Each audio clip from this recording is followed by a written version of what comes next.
Hi, my name is Nathan. I'm the Director of Marketing for the Chicago Paralegal Association. Welcome back to another episode of Conversations, where we talk to paralegals or those who are supporting the paralegal field and just get a little more of their story and about their involvement with the paralegals of Chicago and the Chicago Paralegal Association. Today, I'm really excited to be joined by Lisa Larson, who is the Chicago Paralegal Association Secretary and Director of Professional and Student Development.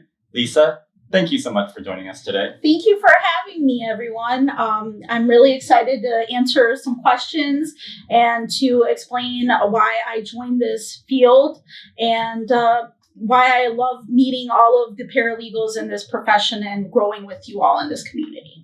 Yeah, I know that as a paralegal, you don't necessarily have to go to paralegal school or have a paralegal certificate to do the job. Different firms have different requirements for that. But you did go to paralegal school, so I'd like to get your take on why you made the decision to do that and what about paralegal school really interested you. So I decided to attend paralegal school because I had come from retail. At the time, I had already had 4 years of retail experience working for Walgreens, and I was about 23 at the time. I'd always planned on going back to college, but I hadn't done so yet. And I knew I was going to do something with the legal field, even from the onset of high school. I knew I wanted to be exposed to criminal justice, and I actually at one point wanted to major in criminal justice. I ended up minoring in criminal justice, but I was really interested in becoming a paralegal because at that time I felt like I wouldn't feel pressured to be an attorney. An attorney, it's for a lot of people, it's a lot of responsibility, and of course there's a large cost to that, to attending school. But I thought at least becoming a paralegal, I would be able to work alongside attorneys for the better good, for helping our clients and people in need of assistance, so. Yeah. And starting paralegal school, anytime you go into the legal field, whether you're going into school or, just starting a job, even as a receptionist, as a legal secretary or a paralegal, it's a little intimidating because the legal field itself is intimidating. Yeah. So for you going into paralegal school, how did you deal with the kind of daunting task of, going into this field? That's a very serious thing. Yeah. I was very intimidated. In fact, when I was speaking with the Wilbur Wright College advisors, academic advisors there, they suggested to me, because I had been out of school for 4 years, despite me having a few AP advanced placement courses in my high school career, I hadn't written in such a long time, like an actual paper. So getting back into that, writing is such a large part of our jobs here. So it was definitely an adjustment, to say the least. And everyone advised, take one class at a time. So anybody who's switching a career and hasn't been in school for a while, I would really advise maybe just kind of dipping your toes into it, and then it kind of levels out. After a couple semesters, you're like, all right, let's go full in speed at 4 classes, which is basically what I was trying to do at that point. But yeah, it worked out really well. I was intimidated at first, and then I just was so happy with my professors at Wilbur Wright and my classmates. Everyone came from different walks of life. There were other individuals in retail, food services. Everybody was just there to better themselves and to learn a new field and kind of grow. And we did, together, it was great. Yeah. So if someone is in another field, you were in retail, maybe they work in the hospitality industry, or they're an executive assistant. Yeah. They're not necessarily in the legal field, but kind of in the service industry, let's say, because a lot of these are service-oriented jobs, and they're thinking of getting into the legal field or looking into the paralegal role. That's something that you would suggest is something they should do and really consider? I would say so. I would say, especially if your communication skills and your writing is at a great level, I would think of it. I think that there's a lot of room for growth. While you're attending school, you can become a receptionist and work your way up. I know several people who have done that. Yeah. So it's a reality. Those situations work out where you might start as a receptionist, or maybe you start off as a legal assistant or a secretary at a firm, and then you work your way up to a paralegal. A lot of the positions too today seem to cross over a lot, and a lot of the roles that are done, I feel like a legal assistant's doing what a paralegal does at times, just because we all have to be jacks of all trades in jobs, So it's great. I just think that if you feel that you can communicate well with others, you're already in the service related field, and it works out because you're giving feedback to clients. It's the same system with customers as it is with a client, because you're going to have clients asking you questions, as customers do, and you're going to be responding back and giving feedback there, and kind of also being a messenger between the attorney and the client as well. But I think that it's something that if you're a really great multitasker and a communicator, I would go for it. In choosing Wilbur Wright to go to school, and now having graduated from the program and working in the field, if someone is looking into different paralegal programs, there are a few out there, some that are put on by four-year institutions, some are city colleges like Wilbur Wright. What are things that you considered when you looked at different paralegal programs and certificate programs to ultimately make your decision to go there? What are some of the things that you think people should consider when they make those decisions? I definitely would recommend, obviously, evaluating the cost to attend school, right? Because everyone is at a different level in their life, what they can afford.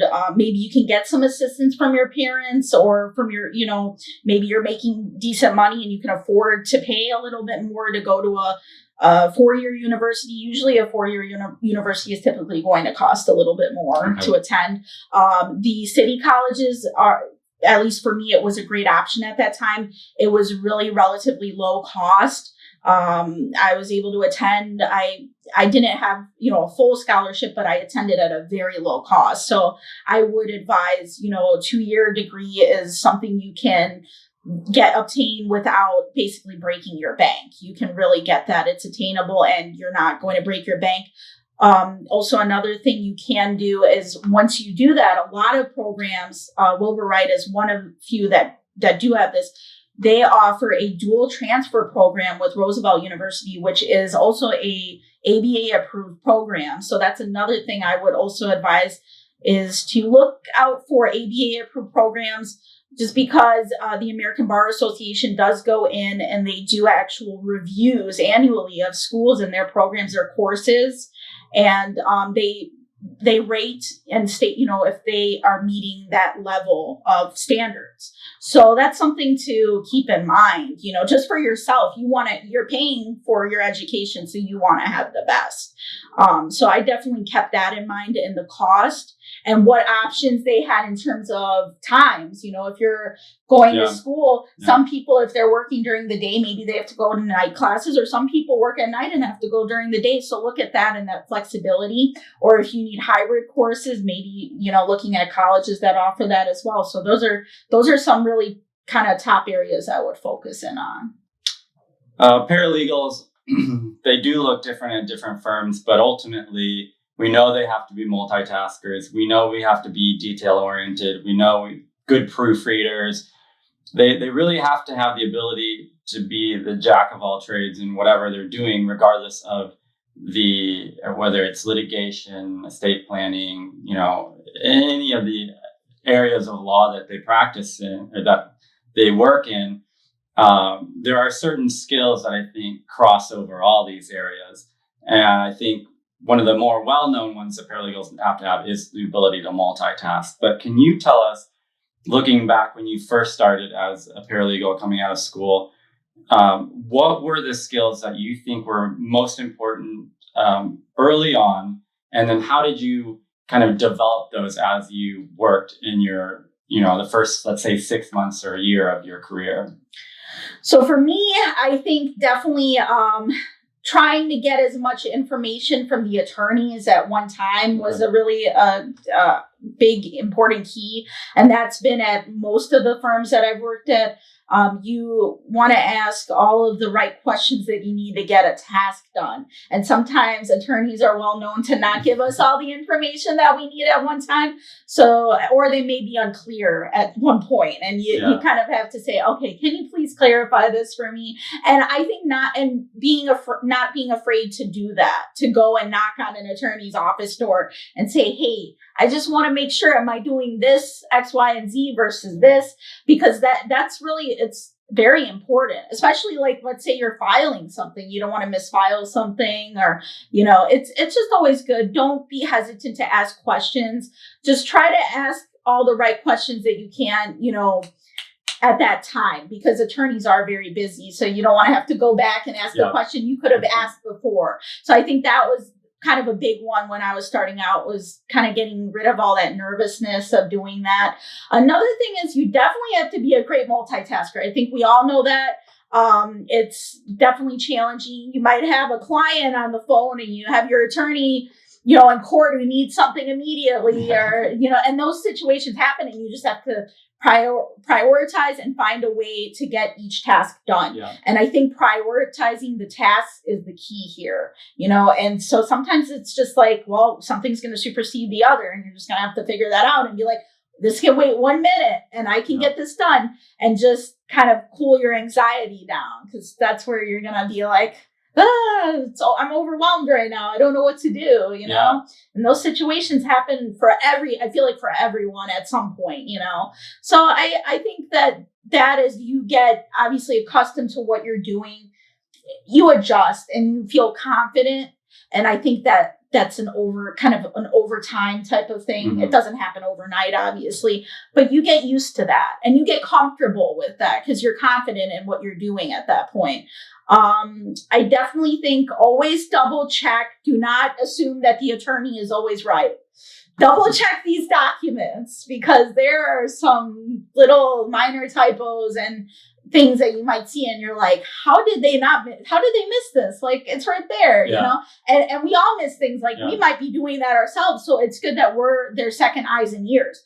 So I always say, you're basically helping them to filter anything out, make sure when it goes in, anything that's wrong, it comes out and it's like near perfect if you can get it. So that's basically a key part of our jobs too, is whatever the final product is, you're helping that attorney get that. And it should be, putting your 100% into it for them as well, because your name is kind of going into that too with your firm, the products, the case documents and pleadings that you're putting out and filing is also kind of a representation of your firm. So you want to make sure everything looks, sufficient. Yeah.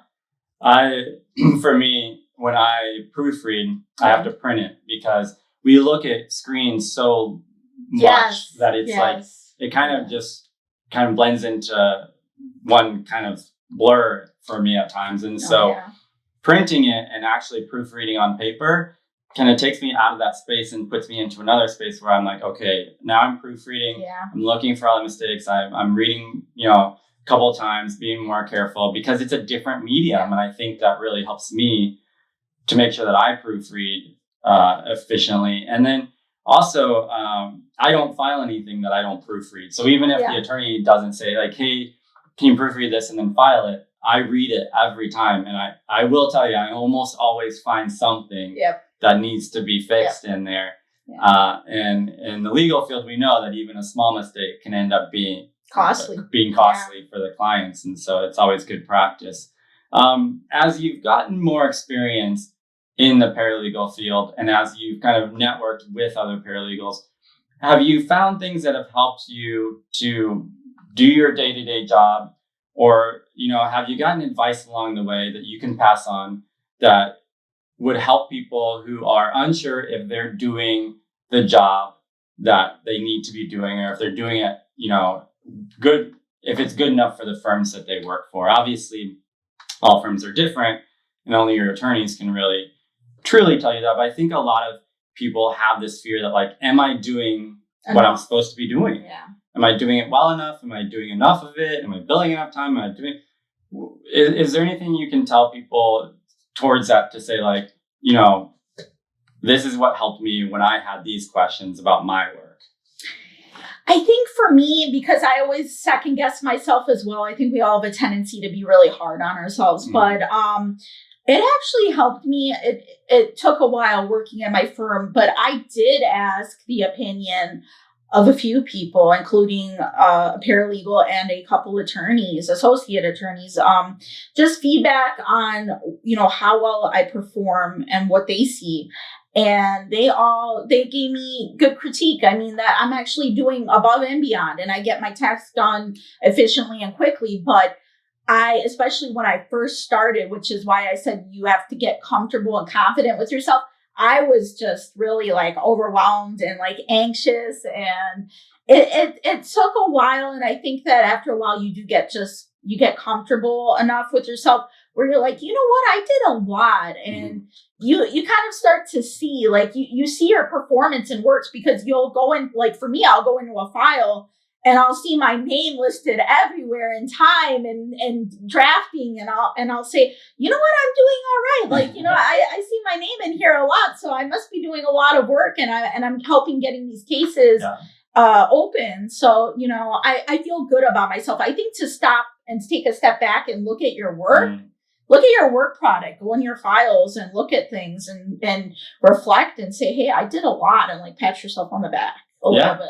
Oh, that's great. I like that. I like that. I mean, really? Yeah. Before we go, I want to ask you about your involvement with the Chicago Paralegal Association and what that gives you, and why you might encourage other people to join or to connect or to network or to go to an event and actually get more involved with the association. I would state that, when I was attending school, particularly my Wilbur Wright days, even though I had a really great community there, as I've stated before, and great professors, I felt like I wish that I had more paralegal influence, like an actual real life paralegal who was speaking to me and giving me feedback, just so that I would know kind of going in what to expect. Because you don't really know realistically until you get into it, right? I mean, unless you know someone who is a paralegal, and then you can ask those questions. But that's where our association is so helpful, is we are all, real life day-to-day paralegals in our careers. And so students can reach out to us and ask us questions. I've, gone to lunch with a couple students. I've had phone calls with some students, which was really fun. And, they're so appreciative. And I think to myself, I'm like, man, I can see that, because I wish I had someone that, back then I could have called someone or emailed them and said, hey, like, I have this question, or I have this advice, or what should I start doing for internships, or should I start applying for jobs now? What should I do? And it's nice to have feedback and from someone who actually went through it. And that's what I feel like we provide, is that sense of community and mentoring that, like, I did not have then. I will state, I always tell people this story. I received my first legal job when I was still attending Wilbur Wright. Towards the end, I attended a Illinois Paralegal Association event, and I was at a networking event. I had someone approached me with her business card, and the next week I had an interview, and 2 weeks later I was working. So it's really interesting how quickly that can happen. If you attend our events and you meet people, sponsors, benefactors attend these events, attorneys attend our events. I mean, paralegals, other paralegals who, they can tell their office manager, hey, contact this student or this individual. They seem like they might be a good fit for us, so that's always something that could happen. It's a possibility. So networking is very crucial. I tell people that it really is. Yeah, Yeah, absolutely. Well, Lisa, I want to thank you for joining me today. A lot of really good information. And I think ultimately what it comes down to is the fact that we're better together. And when we get to, come together, share our knowledge, share our experience, and even talk about what, we're nervous about or anxious about, I think we're better together than we are apart. And so we thank you for not only being here with us today, but for your work with the Chicago Paralegal Association. And of course, you can check out another episode of Conversations on in the Resource Center on the website. So thanks again. Thank you all.